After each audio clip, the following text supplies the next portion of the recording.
Welcome to English Easy. Viewers, many times you have seen the sentences which have a question tag at their end. For example, you go to the cinema, don't you? She takes tea daily, doesn't she? You did not invite me, did you?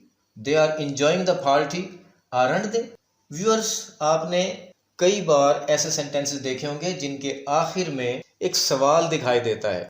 इस sentence के दो part होते हैं। First part declarative sentence होता है, जबकि दूसरे part में एक क्वेश्चन टाइप चीज होती है। एक सवाल की शक्ल का एक हिस्सा हमें दिखाई देता है, जैसे she takes tea daily doesn't she. लेकिन ये हकीकतन सवाल नहीं होता। इस किस्म के सवाल को जो डिक्लेरेटिव सेंटेंस के आखिर में लगाया जाता है, इस किस्म के क्वेश्चन को हम टैग क्वेश्चन कहते हैं। The purpose of a tag question is not to seek or gather further information, but its main purpose is to know the consent of the listener, that either he is agree with him or disagree. इसका मकसद सुनने वाले की रजामंदी या ना रजामंदी को जानना होता है। Now we see the rules of forming these tag questions. अब हम ये देखते हैं कि ये टैग क्वेश्चंस कैसे बनाए जाते हैं, how the tag questions are formed, और इन्हें सवाल के एंड पे लगाने के क्या क्या उसूल हैं। There are only two rules to follow. First one, if the declaration is positive, tag will be negative, and if the declaration is negative, the tag will be positive. Rule number two, declaration and tag must have similar tense. तो viewers, tag questions के लिए आपको सिर्फ दो rules का पता होना चाहिए। नंबर वन ये है कि अगर डिक्लेरेशन और डिक्लेरेटिव सेंटेंस पॉजिटिव है तो उसका टैग नेगेटिव होगा, अगर डिक्लेरेशन नेगेटिव है तो उसका टैग पॉजिटिव होगा। और दूसरा रूल ये है टैग लगाने के लिए कि डिक्लेरेशन मींस डिक्लेरेटिव सेंटेंस और टैग, इन दोनों को एक ही टेंस में होना चाहिए। अगर डिक्लेरेशन प्रेजेंट इंडेफिनिट टेंस में है तो उसका टैग भी प्रेजेंट इंडेफिनिट टेंस में ही होगा। कि डिक्लेरेटिव सेंटेंसेस दो टाइप्स के होते हैं। There are two types of declarative sentences, positive sentences or negative sentences.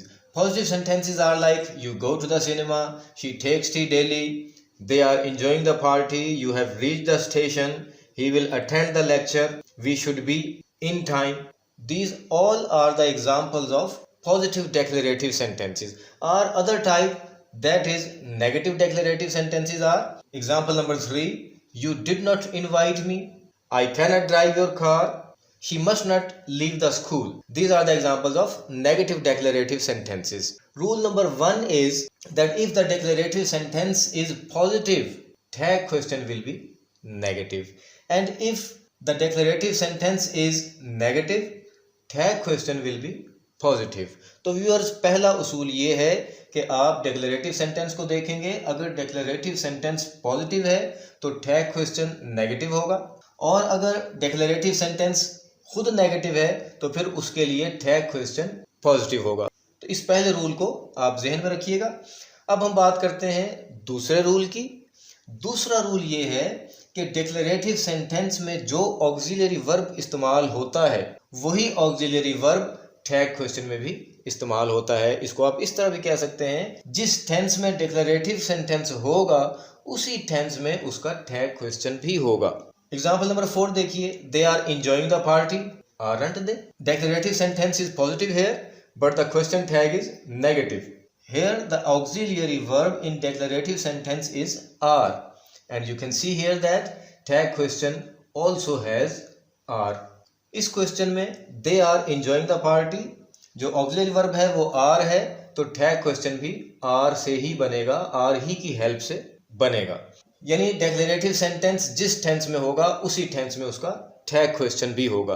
हम इन दोनों रूल्स को समझने के लिए इन मिसालों का मुताला करते हैं। First one, you go to the cinema, don't you?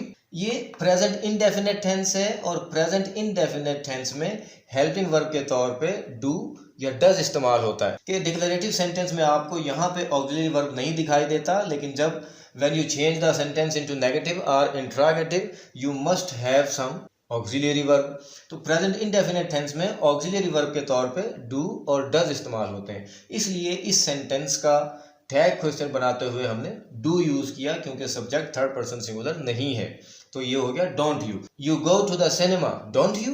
Example number 2 देखिए, she takes tea daily, here the subject is third person singular, that's why I have used here does as an auxiliary verb. Present indefinite tense में subject third person singular हो तो हम helping verb के तौर पे does इस्तेमाल करते हैं, इसीलिए क्वेश्चन टैग भी डज नॉट शी है। Example number 3, you did not invite me, ये एक नेगेटिव सेंटेंस है। जब सेंटेंस नेगेटिव होगा तो उसका टैग क्वेश्चन पॉजिटिव होगा। You did not invite me, did you. अब ये क्योंकि नेगेटिव सेंटेंस था इसलिए डिड पहले से मौजूद है, लेकिन अगर ये पॉजिटिव सेंटेंस होता तो इसमें डिड यहाँ दिखाई ना देता बल्कि वर्ब की सेकंड फॉर्म यहाँ लगी होती। तो अगर पास्ट इंडेफिनिट टेंस में सेंटेंस हो उसमें डी नजर ना भी आ रहा हो तब भी टैग क्वेश्चन आपका डिड से ही बनेगा, आप डिड की हेल्प से टैग लगाएंगे। सेंटेंस नंबर 4 देखिए, they are enjoying the party, aren't they are enjoying the party positive declarative sentence है जबकि उसका टैग नेगेटिव लगा, लेकिन हेल्पिंग वर्ब वही है जो डिक्लेरेटिव सेंटेंस में ऑलरेडी मौजूद है आर, और ये भी आर से है, aren't they. Sentence number 5, you have reached the station, it's also positive declarative sentence, that's why it's tag is negative sentence. तो इसका टैग इसलिए नेगेटिव है क्योंकि ये भी एक पॉजिटिव सेंटेंस है, इसलिए इसका टैग नेगेटिव है। और ऑक्सिलरी वर्ब को देखिए, सेंटेंस में हैव है तो टैग में भी हैव ही है। 6th one, he will attend the lecture, will not he, sentence positive है इसलिए इसका टैग नेगेटिव है। और हेल्पिंग वर्ब का आप हेल्पिंग वर्ब पे गौर कीजिए, will है इधर भी will ही है। Number 7, we should be in time, should not we, क्योंकि सेंटेंस पॉजिटिव है इसलिए उसका टैग नेगेटिव है, लेकिन हेल्पिंग वर्ब देखिए we should है तो टैग में भी शुड ही मौजूद है। इसको आप कॉन्ट्रैक्टेड फॉर्म में शुडंट वी भी लिख सकते हैं, जैसे मैंने ये लिखा डोंट यू, इसी तरह ये शुडंट वी भी हो सकता है। मिसाल नंबर 8 देखिए, I can not drive your car, can I. अब देखिए यहाँ पे जो डिक्लेरेटिव सेंटेंस है वो नेगेटिव है, I can not drive your car, क्योंकि ये एक नेगेटिव सेंटेंस है इसलिए इसका टैग पॉजिटिव होगा। I can not drive your car, can I, लेकिन हेल्पिंग वर्ब वही यूज हुआ है जो डिक्लेरेटिव सेंटेंस में मौजूद है, कैन, और यहाँ पे भी कैन ही है। Sentence number 9, she must not leave the school, must he, क्योंकि डिक्लेरेटिव सेंटेंस नेगेटिव है इसलिए उसका टैग पॉजिटिव है, लेकिन हेल्पिंग वर्ब वही है, मस्ट एंड मस्ट।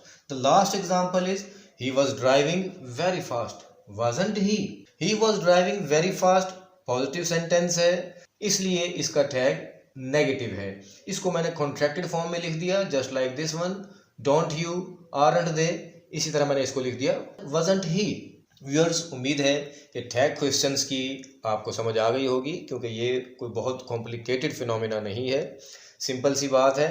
दोनों रूल्स को मैं रिवाइज कर देता हूँ। If the declarative sentence is positive, it's tag will be negative. If the declarative sentence is negative, it's tag will be positive. जिस टेंस में डिक्लेरेटिव सेंटेंस होगा उसी टेंस में उसका टैग क्वेश्चन भी होगा। तो व्यूअर्स, उम्मीद है कि ये वीडियो भी आपके लिए हेल्पफुल रही होगी। तो प्लीज़ अगर आपने अभी तक सब्सक्राइब नहीं किया तो हमारे चैनल को सब्सक्राइब कीजिए और वीडियो को लाइक और शेयर करना ना भूलिए। Thank you very much.